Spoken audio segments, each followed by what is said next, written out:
When you were released in 2010, did your stuff arrive in a trash bag then too? It did. Wow. It did. And I said that, and I said that, and I was like, that's, I guess, this is the crazy thing, because I think that, the fans reminded me almost, like, I kind of posted that picture, and not in jest, I would say, but more as a, oh yeah, this is still a thing.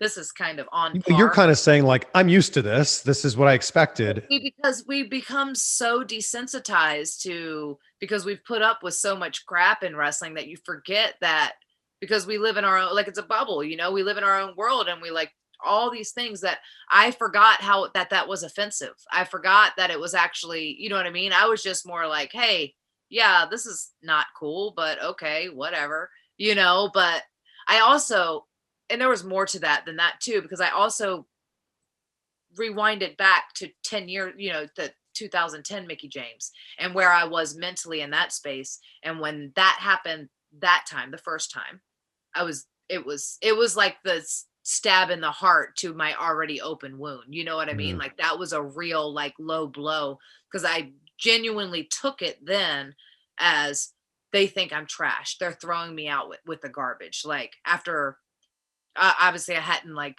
done, you know what I mean? I was with the company at that point, besides developmental on television, for like, 4 years, 5 years at that point. But for me, I go like, they just think I'm like, I can't believe it. They just, like, are throwing me out with the garbage, and they think I'm trash. And it's just all these things, all these thoughts, these weak thoughts were running through my head, but they're real thoughts. And if you're already broken down, they can really devastate a person. And so that, it reminded me of that. And so when I'm thinking about it, then I'm thinking about that list of people who got released right beside me.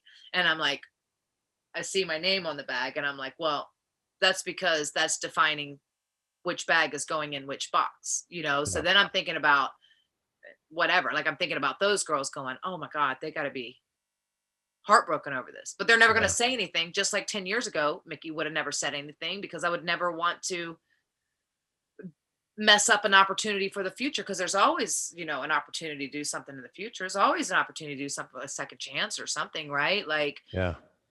but this Mickie James just don't give a shit. I'm just kidding. I'm kidding, but I'm not. Like, it's just yeah, like, no, I believe you.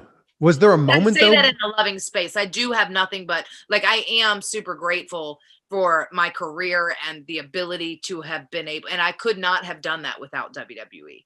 Like, they have give, like, when they say that, like, oh, we give opportunities. You do. They do give a lot of, like, people like Mickie James would have not been a star coming from Montpelier, Virginia. Well, maybe not me. No, I'm just kidding.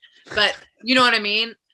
If it wasn't, No, you were born to be a star. Come on. I was. Yeah. Hey, it's Chris, and thank you so much for checking out this video on my brand new YouTube channel, CVV Clips. As the name suggests, it's a place where I'm going to post clips from some of my favorite interviews. If you haven't subscribed yet, make sure to hit subscribe, and also check out these videos right here.